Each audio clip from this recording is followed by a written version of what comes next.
Thank you for joining Wars of the Rosies, and this is The Eternal Quest by Frater W.O. Essuman, an article taken from Rosicrucian Digest, Volume 14, Number 1, February 1936. The Eternal Quest by Frater W.O. Essuman. This questioning spirit, this dash for adventure, the perennial springs of human pilgrimage, is latent in the psychoplasma of man. Each generation, and in truth each individual as well, transmutes this insatiable quest into channels compatible with environmental circumstances, and whether we commune with knights, questing after the Holy Grail, and avenging wrongs of suffering humanity, whether we perish in ravishing seas, with children questing Jerusalem ward to avenge Saracen outrages against Christian idols, whether we sail with Columbus amidst an Atlantic of ignorance to discover new worlds, whether we look at the majestic kaleidoscope of empires rising and falling with the crimson tides of time, whether we are transported into eulogies over the creativeness of the human mind as portrayed in the wonderful galleries of art and invention, whether we read up the magic story of the conquerors as they stalk in awful grandeur in the pageantry of history, or scale the heights of the Helicon with Muses, we are sure to rise the question mark of the ages. Where does it all end? It is too true that very few men live to see their dreams come true, but that has not stemmed the tide of the eternal quest. It is also too true that most of the world's greatest personalities were mocked out of existence on no consecrated grounds other than Goliath, but that has not marred the vibrant strains of the music of the eternal quest.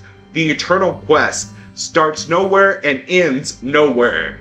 It is an intangible heliotropism of the mind of man which will always urge him to grope, however blindly, after the true, the beautiful, and the sublime. In the wide panorama of life, there is not only the passive struggle of existence, but also the sterner struggle for existence. And the history of succeeding ages corroborates to prove the relay of existence. Carry on is the slogan of the eternal quest. From the individual right up to the national homogeny, there is a handing over of the torch to the succeeding crusaders of the quest. This Darwinism of existence is a fact to which all schools of contemporary thought pay homage. And now it is our turn, in the 20th century of the Christian era, to follow up the trail of the quest from where the illustrious past had left over. What a strange gospel to preach in these stirring times. There is no room for these hallucinations of the mind, many might be tempted to say, but just a little bit of introspection would make you exclaim with one of the greatest visionaries of our time, "Oh, the boundless possibilities of this brave new world. There is always something to do for the man who knows what to do. There are infinite avenues to the El Dorado, which has been the target of human endeavor down the restless stream of the ages. There is no dearth of opportunity in the inexhaustible applications of this questing faculty. In short, any pursuit which satisfies the highest aspirations of the individual is that which leads him to the consumption of the eternal quest. You may be a clerk wading daily through a wilderness of figures, the exact manipulation of which involves the security of tremendous capital. You may be a teacher knocking into shape on the anvil of experience and perception the men and women of tomorrow. You may be a farmer upon whose persistent industry and application thousands depend daily for their existence. You might be a salesman upon whose business, honesty, and integrity impoverished customers might make little savings that might go a long way to stay, however temporarily, a domestic collapse, and 1,000 other ways in which humans choose to live out this quest of existence. Call it whatever name you will, the economy of nature, conservation of energy, indestructibility of matter, or compensation.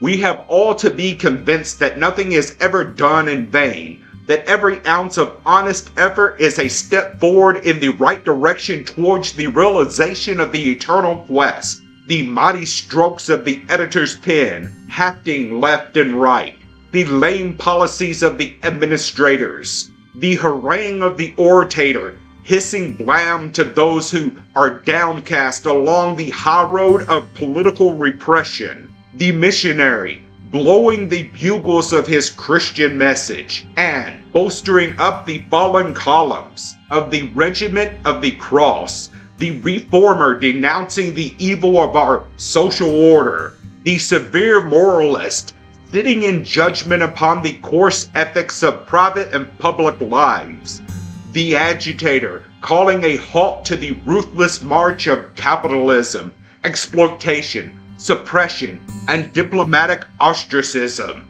and the rest of the invisible array of forces that are slowly but surely pulling down the empire of vice and falsehood. These cannot all be in vain. The best is yet to be. Right will ultimately conquer wrong, and harmony take the place of all discords. Deep down in the subterranean galleries of human consciousness, as I have always believed, the catabolic processes for the gradual unfoldment of the human race are daily encroaching upon the frontiers of the ultimate. Thank you for watching, and please don't forget to share, like, subscribe, and comment. And if you can, please consider donating to Wars of the Rosies. Links to PayPal and Patreon are in the description. Thank you so very much.